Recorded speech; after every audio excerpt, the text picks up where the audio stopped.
I welcome you to learn English. English வார்த்தைகள், English words தெரிஞ்சால் தான் இங்கிலீஷ் சென்டென்ஸ் ஃப்ரேம் பண்ண முடியும், உருவாக்க முடியும். அப்போ அந்த இங்கிலீஷ் வேர்ட்ஸை எப்படி ஞாபகம் வச்சுக்கிறது, எப்படி தெரிஞ்சுக்கிறது, நிறைய வார்த்தைகள் எப்படி தெரிஞ்சுக்கிறது, அடிக்கடி யூஸ் பண்ணுற வார்த்தைகள்லாம் என்னென்ன, அதை எப்படி கண்டுபிடிக்கிறது, அதனுடைய வேரியஸ் ஃபார்ம்ஸை நம்ம சென்டென்ஸில் எப்படி யூஸ் பண்ணுறது, அதை பற்றி இந்த வீடியோவில் பார்க்கலாம். சின்ன ஒர்க் தான் நீங்கள் பண்ண போகிறீங்க. அதாவது காலையில் நீங்கள் எந்திரிக்கிறதுலேருந்து ஈவினிங் தூங்க போகிற வரையும், நைட்டு தூங்க போகிற வரையும் என்னென்ன செய்கிறீங்க, முக்கியமான வேலைகள் என்னென்ன செய்கிறீங்க அப்படிங்கிறத யோசித்து அந்த செயல்களை தமிழ் வார்த்தையை முதல்ல எழுதிக்கிறணும். அந்த செயல்கள், இப்போ சாப்பிட்றோம் அப்படிங்கிறதுக்கு சாப்பிடுதல் அப்படின்னு எழுதிக்கிறோம். எழுதுகிறோம், ஆஃபீஸில் போய் எழுதுகிறோம், எழுதுதல் அப்படின்னு எழுதிக்கணும். இந்த மாதிரி மார்னிங்லேருந்து ஈவினிங் வரையும், நைட்டு தூங்க போகிற வரையும் என்னென்ன செய்கிறோம் அப்படிங்கிறதுக்கு உண்டான வார்த்தைகளை ஒரு பேப்பரில் எழுதிக்கிறணும். ஃபர்தராக நம்ம பார்க்குறதுக்கு முன்னாடி I welcome you to the channel சென்டாக்ஸ். உங்களுடைய ஸ்போக்கன் இங்கிலீஷ் ஸ்கில் டெவலப் பண்ணுறதுக்கு வீடியோஸ் அப்லோட் பண்ணிட்டு வரேன். ப்ராக்டிஸ் பண்ணிட்டே இருங்க, ஷியோராக டெவலப்மெண்ட் இருக்கும். காலையிலேருந்து நைட்டு தூங்க போகிற வரையும் நம்ம பண்ணுற செயல்கள், அந்த வார்த்தைகளை எழுதுனீங்கன்னா 50லேருந்து 60 வார்த்தைகள் வரும். ஓகே, சிலருக்கு ஒரு 70 வேர்ட்ஸ் வரலாம். அந்த 50லேருந்து 60 வார்த்தைகளை, தமிழ் வார்த்தைகளை நீங்கள் இங்கிலீஷில் ட்ரான்ஸ்லேட் பண்ணணும். அது எப்படி பண்ணுறது? மொபைலில் டிக்ஷனரி இருக்குது, கூகுளில் நீங்கள் டைப் பண்ணிங்கன்னா இங்கிலீஷ் டேர்ம்ஸ் வரும். ஆர் உங்கள்கிட்ட டிக்ஷனரி இருந்துச்சுன்னா அதை வச்சு நீங்கள் அந்த 60 வார்த்தைகளை எழுதி வச்சுக்கணும். அந்த 60 வார்த்தைகளில் ஆல்ரெடி உங்களுக்கு 50% வேர்ட்ஸ் ஆல்ரெடி உங்களுக்கு தெரிஞ்சிருக்கும். அதை நீங்கள் பார்த்தாலே உங்களுக்கு தெரியும். அதில் ஒரு வேர்பை எடுத்துக்கிறோங்க. இப்போ ஸ்பீக் அப்படின்னா என்ன அர்த்தம்? பேசுகிறது. ஓகே, இந்த ஸ்பீக் அப்படிங்கிற வார்த்தையை டிக்ஷனரி மாதிரியே இன்னொரு புக் இருக்குது, தெசாரஸ் அப்படின்னு சொல்லுவோம், தெசாரஸ். ஓகே, அந்த தெசாரஸ் அதுவும் ஆன்லைனில் இருக்குது, அவைலபிளாக இருக்கும். நீங்கள் ஸ்பீக் அப்படின்னு போட்டு தெசாரஸ் அப்படின்னு கூகுளில் டைப் பண்ணிங்கனாலே உங்களுக்கு இந்த மாதிரி லிஸ்ட் ஆஃப் வேர்ட்ஸ் வரும். ஸ்பீக்னா பேசுகிறது. தெசாரஸில் என்ன இருக்கும் அப்படின்னா, அதாவது டிக்ஷனரியில் அதுக்கு அர்த்தம் இருக்கும். ஸ்பீக் அப்படின்னா பேசுதல், பேசு, இந்த மாதிரி இருக்கும். தெசாரஸில் என்ன இருக்குன்னா, இந்த ஸ்பீக் பேசுகிறதுங்கிற வார்த்தை மாதிரியே வேறு என்னென்ன வார்த்தைகள் இருக்குங்கிறது வரும் உங்களுக்கு. டெல் அப்படின்னாலும் பேசுகிறது, வோக்கலைஸ், ப்ரொனவுன்ஸ், இந்த மாதிரி வார்த்தைகள் நிறையா வரும். ஒரு பெரிய லிஸ்ட்டே வரும். நம்ம எல்லாத்தையும் டெய்லி உட்காந்து மனப்பாடம் பண்ண முடியாது. அந்த லிஸ்ட்டில் அடிக்கடி நம்ம யூஸ் பண்ணுற வார்த்தைகளை நீங்கள் பார்த்தீங்கனாலே தெரிஞ்சிடும். இப்போ பாருங்களேன், இங்கே ஸ்பீக் அப்படிங்கிற வார்த்தைக்கு அதே அர்த்தம் கொண்ட வார்த்தைகள் நான் இங்கே கொடுத்துருக்கேன். அதில் ரெட் கலரில் மார்க் பண்ணியிருக்கிறது எல்லாமே அடிக்கடி யூஸ் பண்ணுறது. டெல், டாக், சேட், இதெல்லாம் நம்ம ஸ்பீக் அப்படிங்கிற வார்த்தைக்கு பதிலாக நிறைய இடங்களில் வேறு வேறு சிச்சுவேஷனில் யூஸ் பண்ணுவோம்.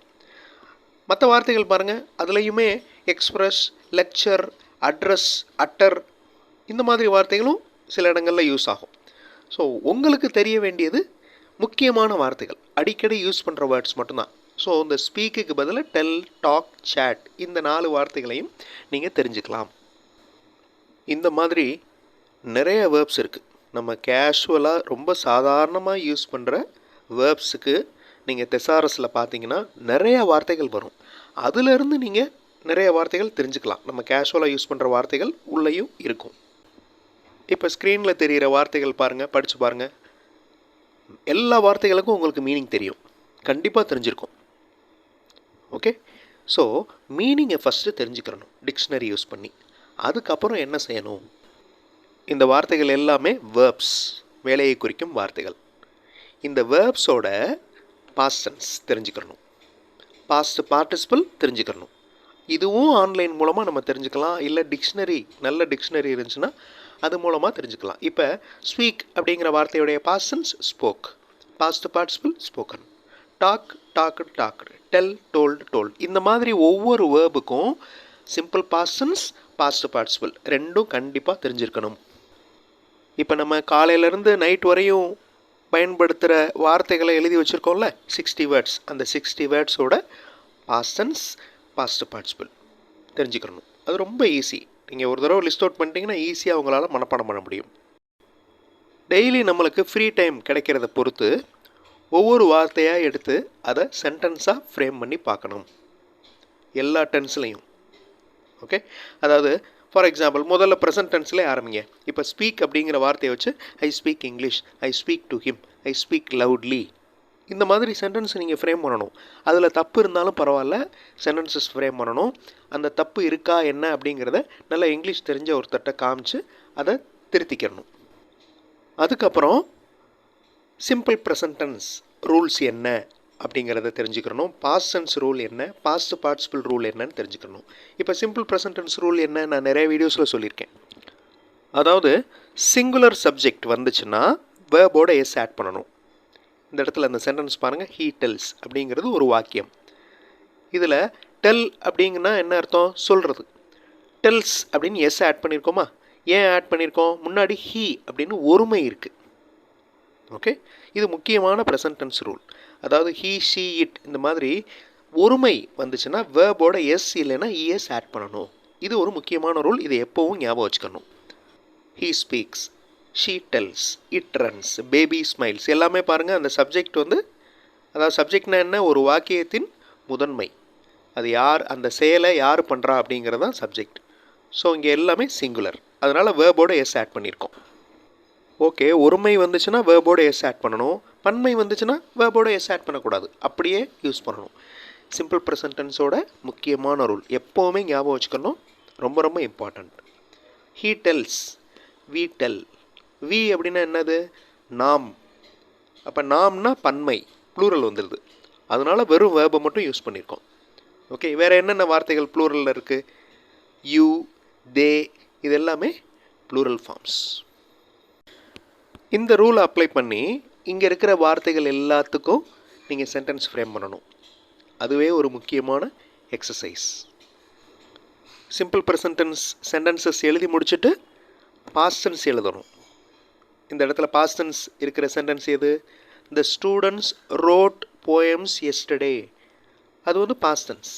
ரோட் அந்த வார்த்தையை பாருங்கள், ரைட்டோட பாஸ்ட் டென்ஸ் ரோட்.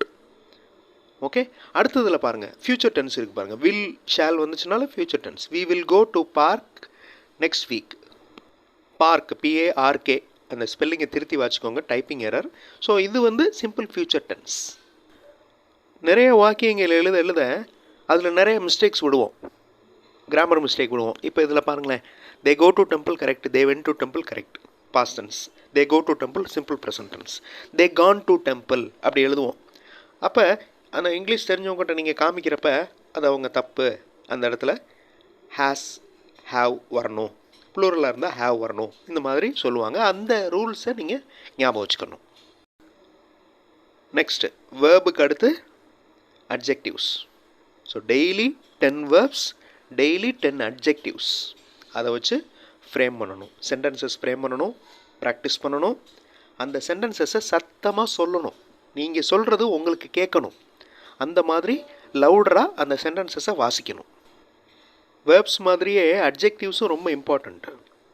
ஓகே, அதுலேயும் 3 ஃபார்ம் இருக்குது. வேர்புக்கு எப்படி பாஸ்ட் டென்ஸ், பாஸ்ட் பார்ட்டிசிபிள் இருக்கோ அதே மாதிரி அட்ஜெக்டிவ்ஸுக்கும் இருக்குது. Okay, comparative degree, superlative degree அப்படின்னு. ஸோ அதையும் தெரிஞ்சுக்கணும், அதுவும் டிக்ஷனரி மூலமாக தெரிஞ்சுக்கலாம். இப்போ பியூட்டிஃபுல் அப்படிங்கிறதுக்கு கம்பேரட்டிவ் டிகிரி என்னது? More beautiful. Superlative most beautiful. அதே மாதிரி cheap, cheaper, cheapest. Strong, stronger, strongest. இந்த மாதிரி நம்ம சென்டென்சஸ் ஃப்ரேம் பண்ணணும் அட்ஜெக்டிவ்ஸ் வச்சு. இப்போ ரீகால் பண்ணிக்கலாம். காலையிலேருந்து நைட்டு தூங்க போகிற வரையும் என்னென்ன செயல்கள் செய்கிறோன்னு தமிழ் வேர்ட்ஸ் எழுதிக்கிறோம் ஒரு லிஸ்ட்டு. தென் அந்த லிஸ்ட்டை டிக்ஷனரி வச்சு இங்கிலீஷ் டேர்ம்ஸ்க்கு மாற்றிக்கிறோம். அந்த வார்த்தைகளில் வேர்பு இருக்கிறதுனால அந்த வேர்போட பாஸ்ட் டென்ஸ், பாஸ்ட் பார்ட்டிசிபிள் தெரிஞ்சுக்கிறோம். அதுக்கப்புறம் அட்ஜெக்டிவ்ஸும் தெரிஞ்சுக்கிறோம். அது எல்லாத்தையுமே சென்டென்ஸில் ஃப்ரேம் பண்ணுறோம். சென்டென்ஸில் ஃப்ரேம் பண்ணுறப்ப ரூல்ஸ், கிராமர் ரூல்ஸை கொஞ்சம் கொஞ்சமாக அப்ளை பண்ணுறோம். அதை எப்போவுமே ஞாபகம் வச்சுக்கிறோம். தென் அட்ஜெக்டிவ்ஸ் தெரிஞ்சுக்கிறோம், அதை வச்சு சென்டென்சஸ் ஃப்ரேம் பண்ணுறோம். இந்த மாதிரி தான் வொக்காபுலரி, வேர்ட் பவர், வார்த்தைகளை நிறையா தெரிஞ்சுக்கிட்டு சென்டென்சஸ் ஃப்ரேம் பண்ணி இங்கிலீஷில் பேசுகிறதுக்கு எழுதுறதுக்கு ப்ராக்டிஸ் பண்ணணும். ப்ராக்டிஸ் பண்ண கண்டிப்பாக உங்களால் இங்கிலீஷில் பேச முடியும், எழுத முடியும். there is no doubt. கண்டிப்பாக உங்களால் முடியும். அடுத்த வீடியோவில் இன்னொரு இன்ட்ரெஸ்டிங்கான எக்ஸசைஸோடு பார்க்கலாம். தேங்க்ஸ் ஃபார் வாட்சிங் and thanks for your valuable comments.